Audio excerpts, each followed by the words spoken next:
மாபெரும் படையின் தளபதிகளில் ஒருவராக திகழ்பவர்தான் அருமை சகோதரர் திரு கே.ஏ. செங்கோட்டையன் அவர்கள்.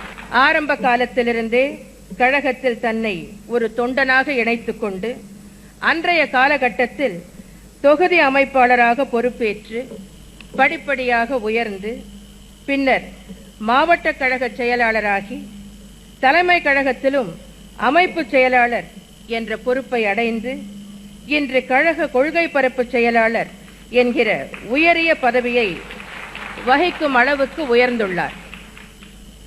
இன்று தமிழகத்தில் உள்ள மாவட்ட கழக செயலாளர்களிலேயே மாவட்ட செயலாளராக தேர்ந்தெடுக்கப்பட்ட காலம் முதல் இன்று வரை மாவட்ட செயலாளர் பதவியை தொடர்ந்து வகித்து வரும் சிறப்பிற்கும் பெருமைக்கும் உரியவர் அன்பு சகோதரர் திரு செங்கோட்டையன் அவர்கள்.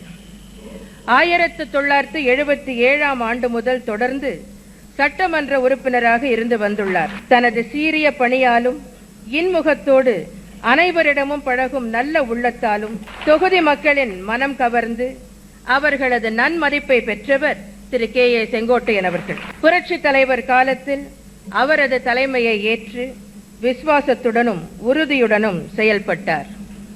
புரட்சி தலைவருக்கு பின்னால் என் தலைமையை ஏற்று கழகம் பிளவுபட்ட ஒரு சோதனையான காலகட்டத்தில் கொள்கை பிடிப்புடன் தடுமாற்றம் சிறிதும் இன்றி விசுவாசமாக என்னுடன் இருந்து செயல்பட்டவர் அன்பு சகோதரர் திரு செங்கோட்டையன் அவர்கள்.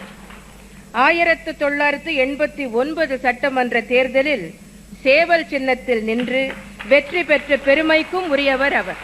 அருமை சகோதரர் செங்கோட்டையன் கடமையை உணர்ந்து செயல்படும் கடுமையான உழைப்பாளி. எத்தகைய கடினமான பணி என்றாலும் முகமலர்ச்சியோடு ஏற்று திறம்பட செய்து முடிக்கும் ஆற்றல் பெற்றவர்.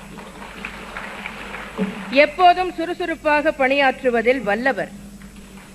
பார்வைக்கு எளியவராக, பழகுவதற்கு இனியவராக, அனைவரிடமும் அன்பு செலுத்தும் நல்லவர், திறமைசாலி.